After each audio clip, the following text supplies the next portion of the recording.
evening. My name is Shalene Paul. My ancestral name is Squitzia. I'm from the Lackajoe and the Paul and the Lewis family.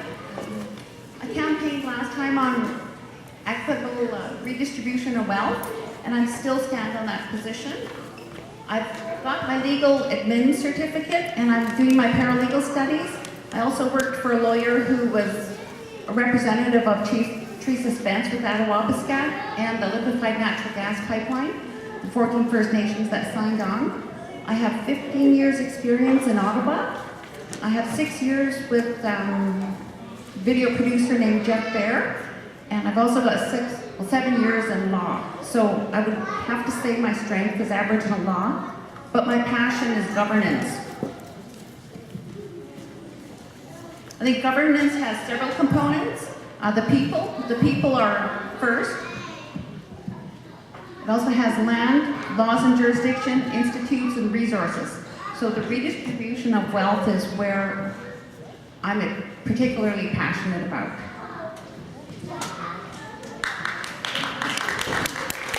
Thank you. Sorry, I have to be the mean one and cut people off.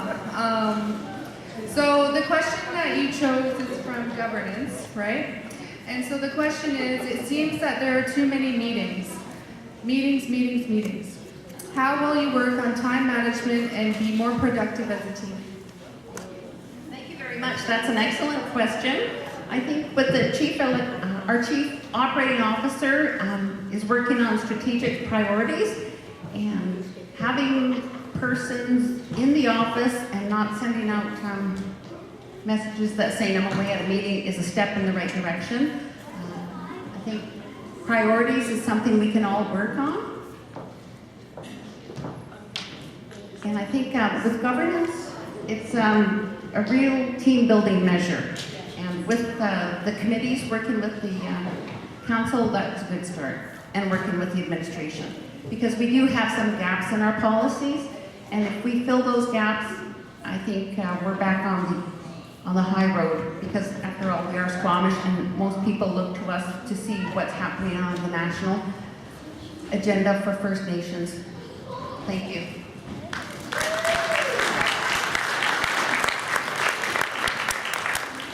Thank you, cousin.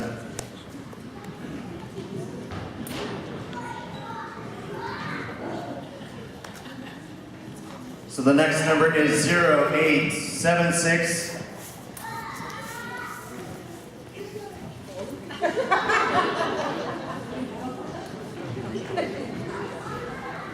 Zero 876-623.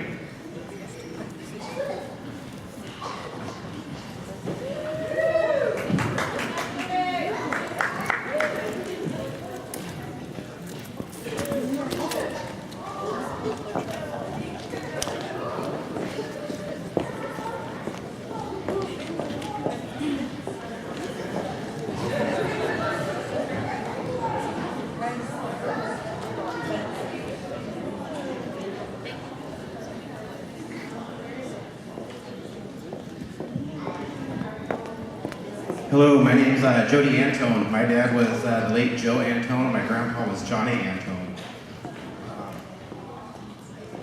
I basically bring to the table, I got 21 years experience in the restaurant business. From what I see in BC, tourism is one of the fastest growing businesses that we have. I just got to spend the last year working up in Whistler. For any of the people that are coming from Oregon, Washington, wherever they're coming from all over the world, they have to come right through our doorsteps. They have to come across Second Narrows Bridge or Lionsgate Bridge to go to Squamish, which is the outdoor capital of the world, or to go to one of the finest resorts in the world, which is Whistler.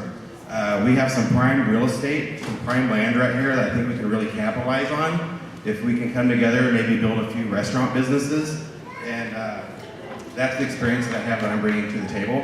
And I'd love to sit down with anybody and talk about some of the future benefits that we have with that. Thank you, Jody. Thank you very much. So your question is from the business category, and the question is, name some types of businesses that the Squamish Nation is presently involved with. There's a wide range of businesses that the Squamish Nation is already involved with.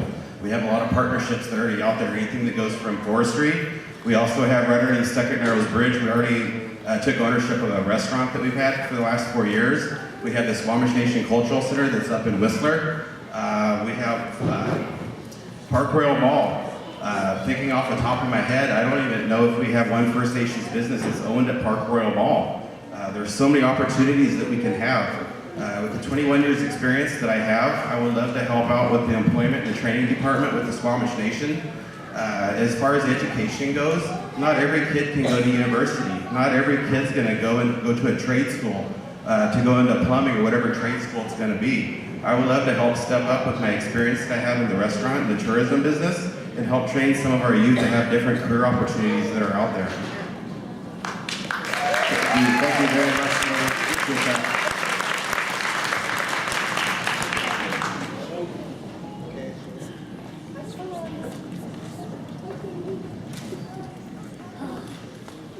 Just a housekeeping item here for you all. Somebody had left their Intella-ios back here for all of you. Oh, it's Hinchton. Everybody sing a song so he can dance for his classes. That is the teaching. Hey, how are you? Hey, how are you?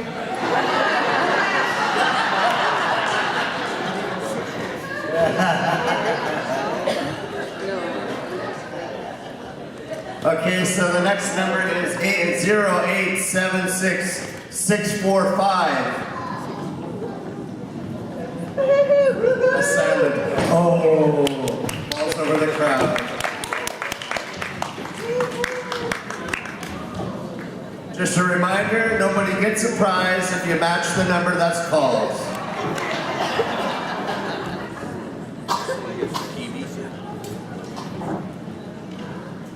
Good evening, everyone. My name is Taylor George Hollis, and I come from the George family. My great-grandfather and grandmother were Stephen George, also known as Flossie, and Josephine Pena George. And my mother and grandmother are Lorraine George and B. George. And so it's an honor to be nominated for council, as I grew up in Tacoma, Washington, and I moved back up here to North Vancouver last June. And I've grown up a lot since then. I began working at the Gourmet Warehouse last October as a seasonal job, working with gourmet foods, quickly transitioning to the Squamish Lilwat Cultural Center in Whistler. And at that time, I didn't know any of our culture, so I didn't know any of our language or any of our songs or any of our stories. And so now, I know why.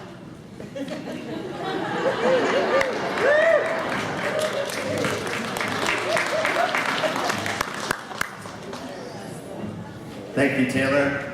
So the question is coming from Values and Belief Systems category. And your question is, what do you think is most important for change in our nation?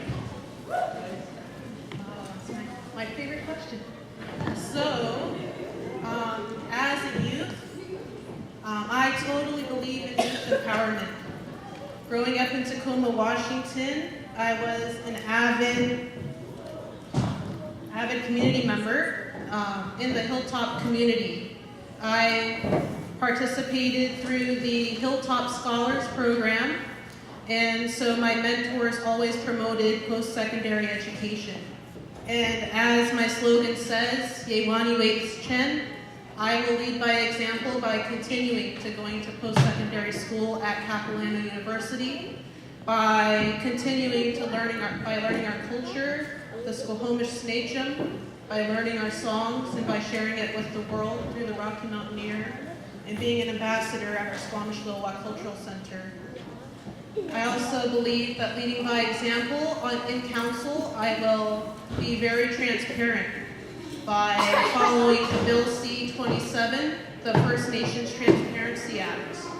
And that means that I will let each and every one of you know how our dollars are being earned and spent, and all of the actions that our council are making. So thank you all.